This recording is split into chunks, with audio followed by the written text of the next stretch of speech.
Pour moi, Lille est un grand club de Ligue 1. Vous avez battu le Real de Madrid. C'est vrai, j'ai été choqué. Je suis très heureux, très fier d'être à Lille. C'est Rémi Cabella pour Cop Football et merci.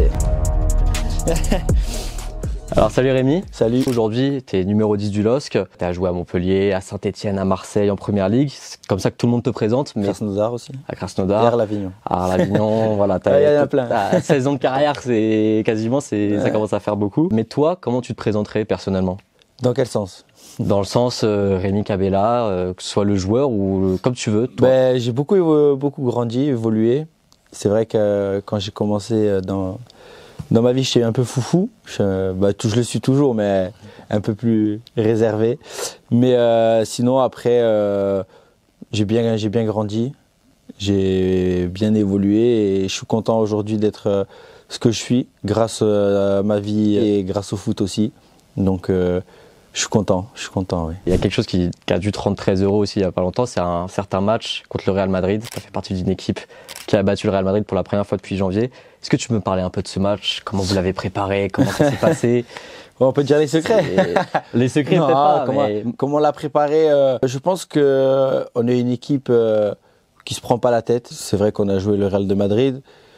On a joué aussi l'Atlético, la Juve, pas mal de gros matchs. On l'a préparé normalement. On s'est pas pris la tête, on est resté nous-mêmes aux entraînements, la veille, le jour du match.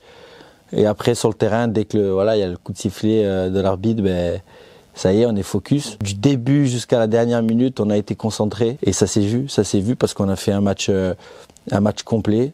C'était pas facile parce qu'il fallait bien défendre face à cette équipe et je pense qu'on a fait les choses bien et c'est ce qui a fait qu'on les a battus. Et après, il faut dire aussi qu'on a une équipe avec beaucoup de talent et c'est ce qui fait la différence. Tu me disais, du coup, une équipe qui se prend pas la tête. Du coup, vous êtes une équipe qui est pas complexée. Pas du tout. Non, pas du tout. Que ça soit sur le terrain ou en dehors, et surtout en dehors, on a une équipe qui vit bien et avec beaucoup de personnalités, mais des très bonnes personnalités parce que on fait que rigoler.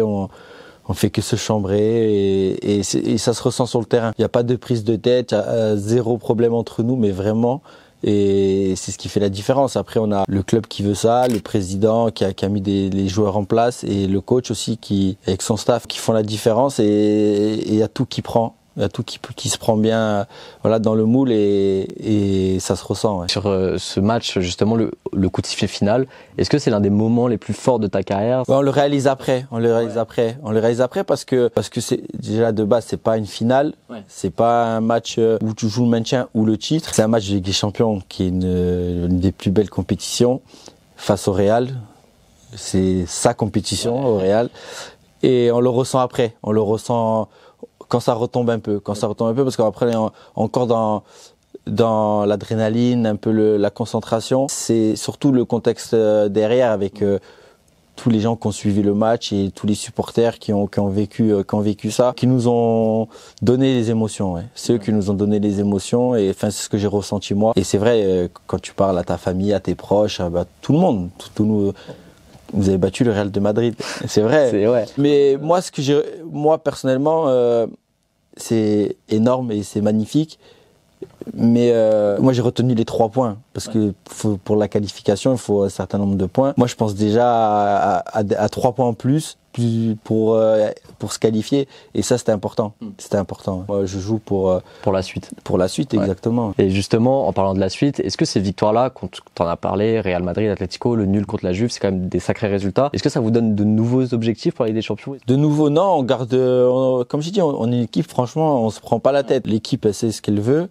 Et on va pas maintenant se mettre des choses en tête alors que on kiffe, on joue nos matchs à fond parce que la série qu'on a eue, si on la prend depuis le début, tous les matchs qui étaient prévus, ce qu'on a fait, je pense que c'est incroyable. C'est incroyable. Il faut continuer.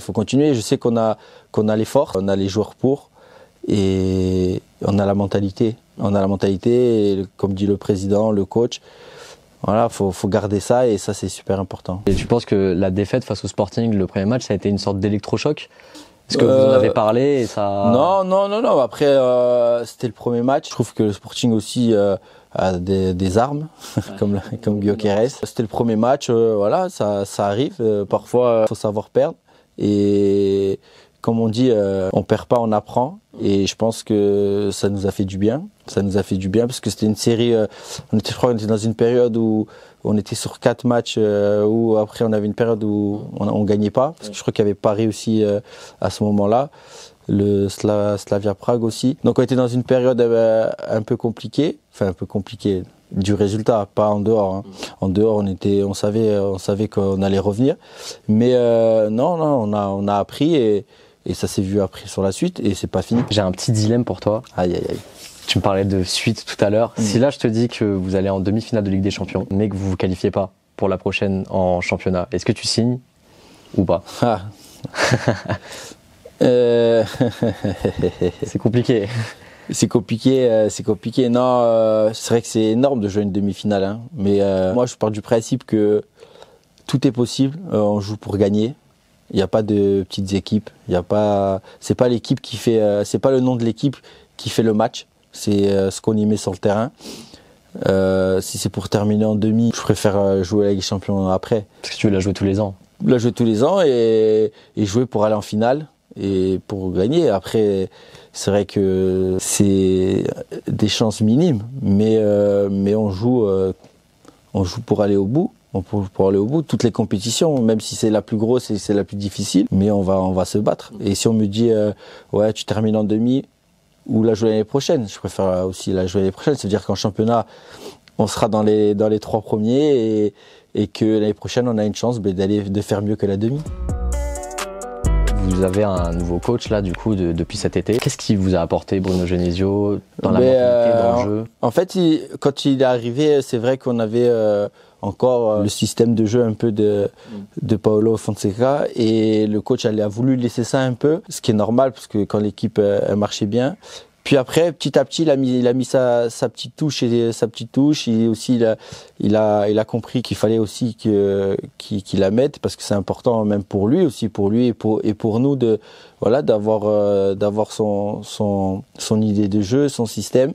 Et ça a plutôt bien pris parce que ce qu'on fait là c'est énorme et c'est aussi grâce à lui, grâce à son staff parce que les entraînements aussi se passent super bien, on s'entend bien et ça pour les joueurs c'est important qu'il y ait ça et aussi je trouve que il alterne bien, il fait beaucoup de changements que ce soit en championnat ou en Ligue des Champions, il essaie de donner du temps aux joueurs et ça c'est pas de partout pareil et je trouve qu'il le fait bien et on le comprend et on arrive à le suivre et ça c'est important. Tu me parlais tout à l'heure des supporters justement. Le Stade Pierre-Mauroy ces dernières années, on sent qu'il y a une ferveur qui se développe de plus en plus. De plus en plus, ouais, exactement. Est-ce que ça se ressent sur le terrain? Ouais, exactement. Et ça franchement c'est important. Ça nous donne encore plus envie de jouer, ça nous donne encore plus envie de se battre pour l'équipe, pour le club, même si on le fait hein. Mais c'est un surplus. J'ai vécu dans des clubs où les supporters sont super importants. Ça nous fait gagner des matchs. Faut être clair et c'est vrai que quand on s'est déplacé, je crois que c'était il y a 2 ans, on fait le dernier match à 3 en championnat. Et toute la tribune derrière, il y avait tous les supporters. Ça nous fait chaud au cœur. Toi, t'as vu l'évolution du coup? Ouais, j'ai vu l'évolution. Depuis que t'es arrivé il y a 2 ans. J'ai vu l'évolution. Je savais que Lille, pour moi, c'est un grand club de Ligue 1 et avec les supporters quand j'ai joué contre, je les voyais. Mais c'est vrai que là, quand je suis arrivé et maintenant, ils nous donnent tellement. Après, on leur rend sur le terrain, donc ça leur donne encore plus envie. Et après, il y a peut-être de nouveaux membres aussi grâce à nos résultats. Et ça, ça fait partie du foot. Et tant mieux. Et si on peut encore toucher encore beaucoup plus de personnes, on le fera et ça passe sur le terrain. Et avec la personnalité des joueurs aussi. La mentalité des joueurs fait que les gens nous aiment et qu'ils ont envie de venir nous supporter. Évidemment. Mais j'espère qu'ils vont nous supporter tous les matchs. Le stade est souvent rempli quand même. Dernièrement, exactement. C'est beau à voir. En parlant de ferveur, justement, tu as parlé des clubs par lesquels tu es passé. Est-ce qu'il y a un stade en particulier, même à l'extérieur, qui t'a particulièrement marqué? Il y a 2 matchs qui m'ont marqué en jouant à Lille à l'extérieur où ça a été chaud bouillant. C'était à Rijeka, en qualif de la conférence. C'était chaud bouillant. Ah ouais. Franchement, c'était chaud bouillant parce que le stade il est pas très grand, il est très resserré, le stade il était rempli. Bon, c'était pour la qualif, donc c'est pour ça qu'ils étaient présents. C'était incroyable. Et aussi à Slavia Prague. Slavia Prague, les gens ils ont poussé, et même après au Fener, quand on a joué. Je trouve que en plus c'est des matchs comme ça, c'est que des matchs importants où il y a la qualif, donc les matchs couperés, ouais, c'est ça. Mais c'est des ambiances de fou. La première minute au Fener, mais j'ai l'impression qu'il y avait que des abeilles. On n'entendait rien. Je trouve que c'est énorme de jouer dans ces ambiances-là. C'est trop important, Des tifos, je sais qu'on n'a pas le droit, mais bon, les fumigènes. Moi, je trouve que ça fait partie du foot. Et quand j'étais gamin, par exemple, quand je voyais des ambiances comme ça, c'est là où on a envie de jouer. C'est pas des matchs où les gens ils sont assis et regardent le match. Des ambiances de folie. C'est quand on est joueur, c'est ça qu'on aime. Dans le respect, je parle. Je suis contre les bagarres, contre tout ce qui est le racisme et tous les trucs comme ça, bien entendu. Mais tout le reste, le contexte de l'ambiance, en tant que joueur, c'est ce qu'on aime et c'est ce qu'on veut. Et c'est dommage que ça se perd un peu parce qu'avec les interdictions, mais c'est dommage parce que c'est ce qu'on recherche et même les supporters. Tu as aussi joué en Angleterre quand même où il y a des stades où c'est une ambiance différente un peu. Différente, mais moi j'ai connu Newcastle où... Ouais, Saint James Park. Le stade était rempli chaque match. Ouais. Et le stade il était noir et blanc tout le temps, avec une ambiance de fou. Le stade il est magnifique. Sur la pelouse, t'entends tout de ce qui se passe un peu dans les tribunes, parce que c'est très proche de la pelouse. Ça dépend, parce qu'après, comme j'ai dit, on est tellement dans le match. Après, les gens sur un tacle, sur des gestes, ils crient quoi. Donc. Et quand tu vas tirer un corner là à l'extérieur, ou des derbys. Tout, non? Quand j'ai joué un derby à Sunderland, Newcastle, qui est un des plus gros derbys. On s'entendait pas, on s'entendait vraiment pas, et c'est incroyable. Pour revenir un peu sur le LOSC et sur tout à l'heure tu me parlais du vestiaire, quel rôle t'as aujourd'hui dans ce vestiaire, parce que tu fais partie avec tout le respect que j'ai pour toi des doyens aujourd'hui. Non mais c'est vrai. Avec Benjamin en plus vous êtes tous les deux. Il y a Benjamin, il y a Isma, il y a Vito, après il y a André aussi. Ouais. Putain, on n'est pas beaucoup, Quand j'étais plus jeune, quand je voyais déjà un joueur de 28-30 ans, je me disais, c'est un vieux. C'est un vieux et tout, et il y en avait beaucoup. Là, on n'est pas beaucoup, mais le rôle que je joue, non, moi je suis très proche de tout le monde. Tout le monde est proche de moi aussi. Ils aiment bien me taquiner. Et ça, j'aime bien. T'es un peu le grand frère, un peu... Ouais, bien sûr. Après, ça fait partie de ma personnalité aussi, de mettre les gens dans l'ambiance, dans le contexte, et que personne ne se sente à l'écart aussi. Ça, je déteste ça. Et même, on n'a pas une équipe comme ça de toute façon. Mais au moins, ça permet aussi aux jeunes de se sentir vivants dans l'équipe. Parce que quand j'étais beaucoup plus jeune, comme je parle ou que les jeunes me parlent, c'est pas la même manière. Moi, je pouvais pas parler, je disais juste bonjour aux anciens. Ouais. Et quelques mots, mais vite fait. Tandis qu'aujourd'hui, par exemple, là, quand je suis sur la table de massage, il peut arriver Mathias ou Ousmane, ils mettent une petite tape à la tête. Ah ouais. Il n'y a plus de respect pour eux. Mais c'est mieux comme ça. Mais j'aime beaucoup. Ouais. J'aime beaucoup. Toi, t'aurais aimé avoir ça quand t'étais plus jeune? Plus de proximité? Après, ça dépend parce que ça m'a beaucoup appris aussi. Ouais, ok. Ça m'a beaucoup appris d'avoir des distances. Au moins, tu te forges aussi. Après, le football, il a évolué, les vestiaires, ils ont évolué. Et ça permet aussi aux jeunes comme j'ai dit, de se sentir vivants dans l'équipe. Parce que si on les met un peu à l'écart, est-ce qu'ils vont être prêts à accepter ce truc-là, de pas trop nous parler, d'avoir cette distance? Pour moi, je pars du principe, même dans la vie de tous les jours, même si on est footballeur, qu'on est tous pareils, on est tous des humains, et il faut aider tout le monde. Moi, mon rôle, je suis moi-même. Je joue pas un rôle déjà de base, donc je suis moi-même et ça me dérange pas parce qu'après on se taquine, que ce soit Mathias ou Ousmane ou Ethan aussi, pareil. C'est bien, franchement c'est bien parce que après. En plus c'est en majorité, donc de toute façon t'as pas le choix. Il y a pas le choix. Et même je suis tout petit. Non mais par exemple après ils font avec moi. Ouais. Avec Benjamin, ils feront pas ça. Ah ouais? Alors, il est plus. Benjamin, c'est le capitaine. C'est le capitaine. Ouais. Ils ont peur. Ils ont plus peur. Moi, ils ont pas peur de moi. Donc. C'est un milieu défensif plus robuste, plus. Exactement. Ouais. Non, mais Benjamin, c'est différent. Benjamin, il a une autre personnalité aussi. Il rigole avec eux aussi, mais ils le feront pas. S'ils le font, ils vont avoir peur. Ils vont se cacher pendant un mois. Ils viennent plus à l'entraînement. Non, avec moi, ils peuvent le faire et si ça leur fait du bien, je suis content parce que moi, je veux que tout le monde se sente bien. Ouais. Et que s'il faut faire ça, ça me dérange pas. Au moins, on se taquine. Ils savent que on se taquine tous les jours et c'est important. Moi, j'adore ça. C'est trop important. C'est trop important de rigoler, de se sentir vivant. On fait un métier qui est extraordinaire. C'est pour moi le plus beau, enfin pour moi parce que je le vis. Mais voilà, faut venir avec le sourire et rigoler avec tout le monde, et que ce soit avec les joueurs ou avec le staff ou avec les kinés aussi, parce que c'est important aussi les kinés. Et justement sur tous ces jeunes-là, il y en a qui sont arrivés à un âge beaucoup plus mature, comme David Zegrova, qui aujourd'hui performe énormément. Il y a aussi Chevalier, et vous avez aussi d'autres jeunes, Ayoub, Ethan. Est-ce que depuis que tu arrives au LOSC, c'est peut-être la meilleure équipe? C'est une des meilleures équipes avec qui j'ai joué. Dès que j'ai signé à Lille et que j'ai fait mes premiers entraînements, j'étais choqué. J'étais choqué et j'avais dit, wow, quel niveau. Et c'est mieux qu'il y a 2 ans là aujourd'hui? C'est encore meilleur? Ouais, encore meilleur parce que, comme tu l'as dit, Jonah qui a beaucoup progressé alors qu'il était déjà à un niveau. Et Edon qui a passé un cap extraordinaire. Après, il y a Angel aussi qui est énorme.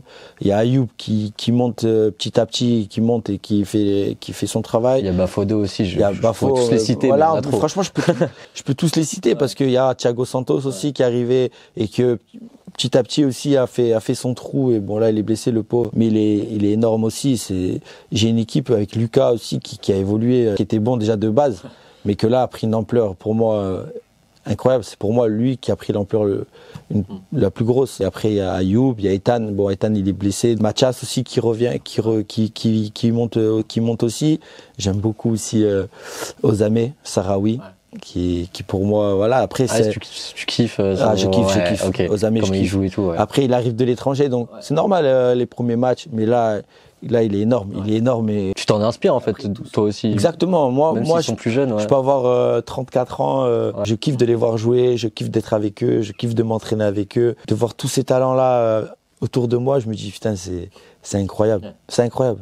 Et je suis content parce qu'il y en a, ils vivent leur première sélection aussi. Je l'ai vécu dans le vestiaire avec eux. Je suis fier d'eux parce que c'est énorme.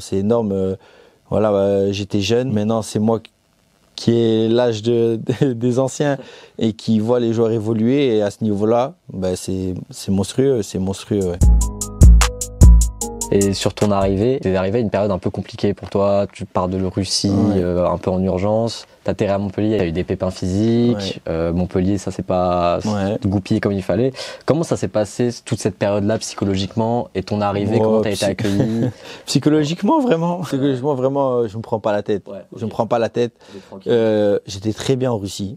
Très très bien même. Il fait partie d'un des meilleurs clubs que j'ai fait en termes de tout, sur le terrain aussi, parce qu'on a joué avec des champions.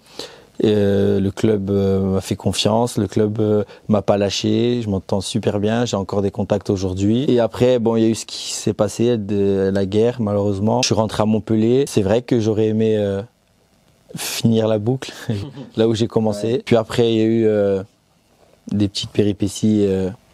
Que ça après ça restera entre le club et moi, et puis à Lille qui est apparu. Mais il faut savoir qu'avant que tout ça arrive, j'étais en période de prépa tout seul, donc psychologiquement j'étais prêt. Je m'entraînais tous les jours, j'attendais avec impatience d'avoir quelque chose, et quand Lille est arrivé, j'ai dit Lille. J'ai dit Lille direct. Tu t'y attendais pas forcément. Non. Après, j'étais bien physiquement, même si j'ai des petits pépins, mais ça fait partie du foot. Mais je connais mes qualités, je sais de quoi je suis capable, je sais que voilà, je suis encore là. Et quand Lille est arrivé, je me suis dit, waouh, putain, c'est fou parce que pour moi, Lille est un grand club de Ligue 1. Moi, j'ai dit direct. Je sais même pas à comprendre. Je donne mon feu vert, faites tout maintenant pour que j'y aille.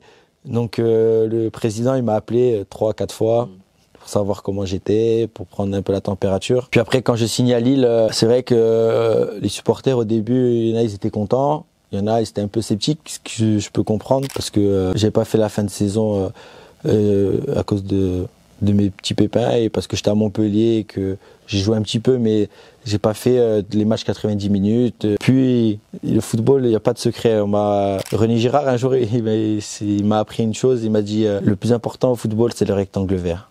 Le football, c'est que le terrain. Donc j'ai fait quoi? J'ai fait ce qu'il fallait sur le terrain. Et petit à petit, les supporters m'ont aimé. Et ça m'a beaucoup touché. Ça m'a beaucoup touché parce que je voulais leur rendre. J'ai pas retenu le négatif. J'ai retenu que les gens avec beaucoup d'amour, ce qu'ils m'ont apporté. Et ça, c'est énorme. C'est énorme parce que je ne m'y attendais pas de base.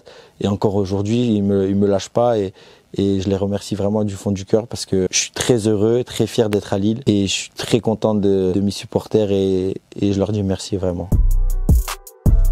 Tu vas pouvoir répondre d'ailleurs à certaines questions de supporters. J'ai demandé à des supporters du LOSC de te poser des questions. Salut Rémi, je voulais savoir quel était votre objectif pour la Coupe d'Europe cette année. Avec le maillot à l'envers. Ouais. L'objectif, comme j'ai dit, nous on se prend pas la tête. Après, on n'est pas le Real de Madrid, on n'est pas Barcelone, on n'est pas City où l'objectif c'est de gagner avec des champions, le titre, tout le temps. Nous, on fait notre travail. Le rectangle vert. Le rectangle vert. Dans le vestiaire, entre nous, on prend les matchs un par un et on sait ce qu'on veut et on sait qu'on on veut gagner chaque match. Puis après, l'histoire, elle s'écrit à la fin. Et comme le dit le président, ce qui se dit dans le vestiaire, c'est entre nous. Après, en dehors, on sait qu'on joue au foot pour gagner, comme tout le monde. Puis après, comme j'ai dit, l'histoire, elle s'écrit à la fin. Hein. Tu préfères ne plus avoir de gel ou ne plus jamais jouer au LOSC? Alors, cette question, elle aurait été mieux il y a quelques mois parce que j'avais les cheveux plus longs et que je pouvais. Donc là, non, quand même. Non, jouer au LOSC, comme j'ai dit, je suis fier de jouer au LOSC et non, jouer au foot. Moi, le foot, c'est ma vie et si en plus je suis heureux là où je suis, ben c'est encore mieux. Il y en a d'autres? Ah ouais, il y en a quelques-unes. Salut Rémi, c'est Alex. J'ai une question pour toi. Toi qui as joué quand même dans quelques bons clubs, sachant que le LOSC est quand même le meilleur club dans lequel tu auras joué, je voulais savoir quel est le joueur qui t'a le plus impressionné durant ta carrière ou contre qui tu as joué. Voilà. Allez, merci. Merci Alex. Alors j'ai toujours dit, le joueur avec qui j'ai joué où j'étais choqué, c'est Lassana Diarra. Ah ouais? Ouais. Quel m'a impressionné. Quel joueur. Qu'est-ce qu'il avait de différent? Tout déjà. Sa personnalité, que ce soit en dehors ou sur le terrain, c'est un bosseur. Ça aussi, un très grand bosseur. Et sur le terrain, il est monstrueux. À chaque fois que j'en parle, moi je l'ai vécu, donc j'ai encore les frissons parce que je sais, je l'ai vécu, mais c'est un joueur extraordinaire. Là, c'était un mec qui pouvait prendre le ballon dans ta surface, le remonter jusqu'à l'autre surface sans que personne ne le touche. Mais c'est incroyable. Personne ne pouvait lui prendre le ballon. Après, attention, il n'a pas fait des grands clubs aussi par hasard. Il n'a pas joué au Real, à Chelsea. C'est incroyable. Lassana Diarra, pour moi, c'est le joueur qui t'a le plus choqué. Le top du top. Okay. Ouais. Salut Rémi Kiwi, Marco, supporter du LOSC. Il a dit quoi? Rémi Kiwi. Attends, c'est bien. Salut Rémi Kiwi, Marco, supporter du LOSC. J'aurais aimé savoir si ton chien se faisait aussi avoir par tes passes aveugles ou alors si tu réservais ça aux défenseurs de Ligue 1 et de Ligue des Champions. Et ils sont drôles, les supporters du LOSC. Hein. J'aime beaucoup l'humour. J'avais très bien entendu au début. Ce prénom, il m'est très familier, Ah, mon fils, c'est mon fils, ça, Kiwi. J'aime bien m'amuser avec lui. C'est vrai qu'au début, quand je joue au ballon avec lui, quand il était fou, il est foufou lui aussi. Ouais. C'est vrai que je m'amusais bien avec le ballon, faire des passes aveugles, mais je préfère les faire en Ligue 1 quand même. Ouais. Ils comprennent, les gens ils comprennent, lui il comprend pas. Mais petite dédicace à mon fils. Ouais. Merci beaucoup à toi. En tout cas, merci. Une dernière demande, c'est de signer un maillot pour les abonnés de COP. Allez, on va faire gagner. Ah ouais? On va le faire gagner en jeu concours. Tu peux participer si tu veux le récupérer toi-même, si tu veux. Je préfère faire plaisir aux gens.